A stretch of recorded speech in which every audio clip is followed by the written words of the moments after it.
Tom, I think Wayne Miller was 3 years old when you debuted. It's saying a bit, isn't it? Wow.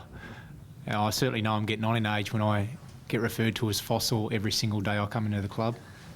You had a chance to sit and think what the milestone means to you? Not yet, no. I mean, I'm certainly going to enjoy the build-up to it. 16 years is a long time in this industry. I guess for me, when I look back on it throughout my career and what I've achieved, once I do hang the boots up, I'll certainly be proud. What does it mean to be able to reach 300 games, though? I mean, what has it taken for you to be able to get to that number?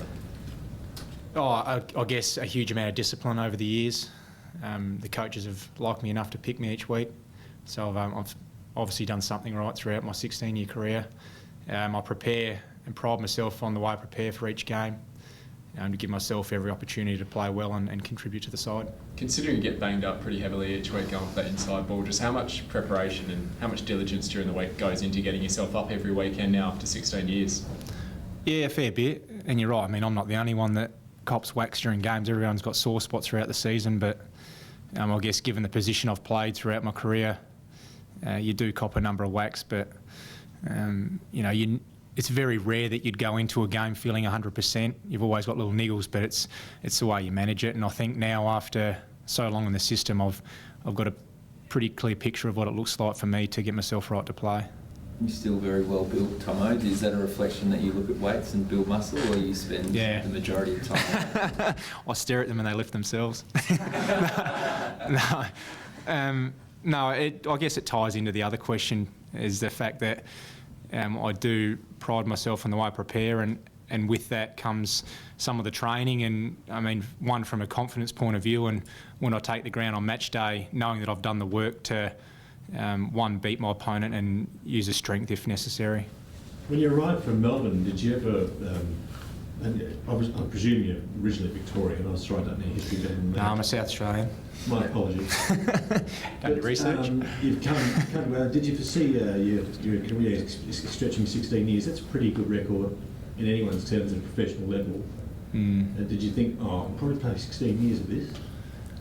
Yeah, well, it is. It's a long time. I'm not sure what the average lifespan of an AFL footballer is, but I started out as a 17-year-old, drafted to Melbourne from St Michael's College, and I certainly enjoyed my first 4 years over there, but along the way had a couple of injuries which were out of my control. But ever since I've come back, I've had a really enjoyable journey. It's been a wonderful club to be a part of. Some of the guys I've played with along the way have been outstanding people, very good footballers, but even better people. But I guess, it's not something I think about too much, to be honest, how long I've actually been playing. And the only thing that keeps me reminded of that is getting called fossil and old such and such, and maybe a couple of other words I can't describe in here. You haven't any calls yet from St Michael's Old Scholars then?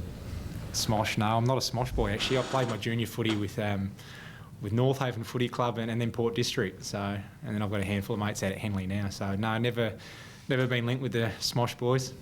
Who's been one of the biggest influences, or who has been the biggest influence on your career at the AFL level? Yeah, good question. I mean, the coaches I've had throughout my years have all rubbed off a little bit. I've taken a little bit from all of them. Playing wise, I've been really fortunate, even from my Melbourne days, to play with some outstanding players, and it'd probably be unfair to single too many out, but there's been a handful of guys along my journey where I've taken bits and pieces from each of them and tried to add it to my game. Not mould myself on one particular player, but if I can grab little snippets of each and add it to my game, it was certainly helped me along the way. A lot of people like to ask you when you're going to stop, but let's go the other way. Boom is looking at 427. Are you targeting that far? Yeah, that's exactly my intentions. Yeah, just played till I'm 40, and no, I'm certainly enjoying it at the moment. The club's in a good position playing wise, and we've been good enough now to string 7 in a row together. So we actually sit in a really comfortable position. Still a lot of footy to be played throughout the rest of the season, but it's all going all right at the moment. Do you think that the teams in the best, you've been to prelims before, do you think the team's as good as those sides this season? I find it really hard to compare sides. Every year is different. Every year throws up different challenges. Playing lists turn over every single year, so it'd be unfair to single out any side as better than another, but as I've already touched on, as a club right now, we sit in a pretty good position. The club's done some pretty handy work for us and told us that you're top 3 in disposals, contested possessions and clearances since 2005. How does it feel to be able to be in that top group? And you've had such a remarkable career. When you think back on it, is it humbling, or are you proud of what you've achieved so far? Yeah, it's certainly humbling. And yeah, I think I said before, it's as you're going along and you play your footy, you don't think about too much other than what's at hand every week. When I do finish, I'll certainly be proud of what I've achieved throughout my playing days, but some of those numbers you reeled off probably just means I'm getting older, mate. What's driving you, Tommy? I mean, tasted a prelim final. What still drives you at this age? Yeah, 3 losing prelims isn't a good track record, is it? But one, the fact that I enjoyed enough to keep playing. 2, I can still think I contribute at the level required. And, always have the hope of chasing an AFL Grand Final, which would be wonderful. Whether that happens or not's another story. But also the friendships and the relationships you build within the 4 walls of the footy club, and the bloke sitting on your left's a fair character, and throw him in the mix as well as a handful of other guys along the years. It's a really enjoyable place to be involved with AFL footy. Pretty handy list of blokes who've joined the 300 club here at Adelaide. Mm-hmm. Obviously, you split across a couple of clubs, but Yeah. what does it mean to be joining that sort of company, I suppose? Yeah, again, it's humbling when you look at some of the names of the guys in this footy club that have played 300, and all champions of the game, and I certainly held them in the highest regard when they played, and to be reaching that milestone myself, albeit over 2 clubs, is again something I'll certainly be proud of when I'm finished. Do you feel like you've had enough recognition? It's hard for you to answer, I suppose, but you got more Brownlow votes than any Adelaide player in history. I think one All-Australian, you made the squad in another year. Do you feel like you've been shortchanged in regard to how others from outside, maybe outside South Australia, look at you? No, mate. I'll just play my footy and control what I can control. That's out of my hands. You hear a lot about legacies in other sports. Does that matter to you?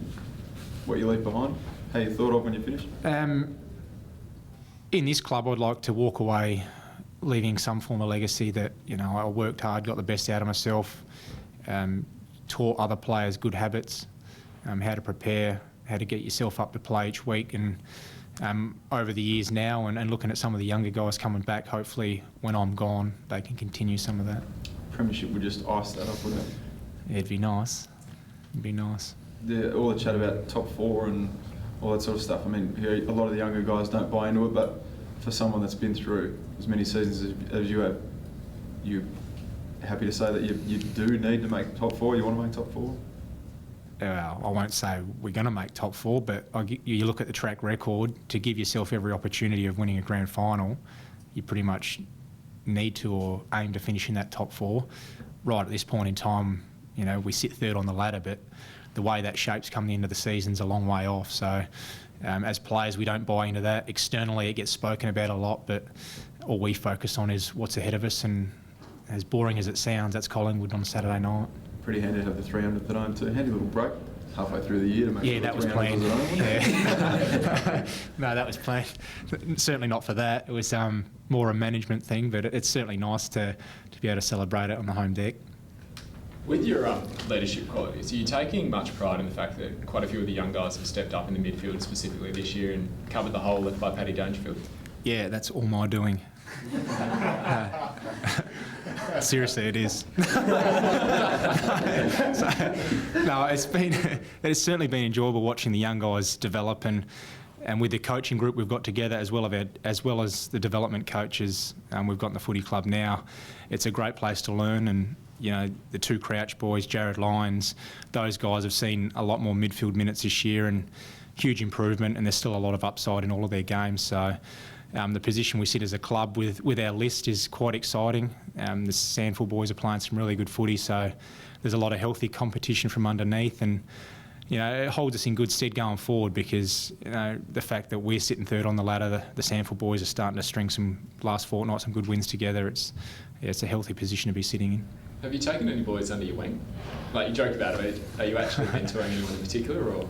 I won't single out names, but I'll work with some of our younger boys, and enjoy doing that. Yeah. Have you got the best rig at the club, Tom? Probably. Nah. I'll just get this off. On that note, all good, guys.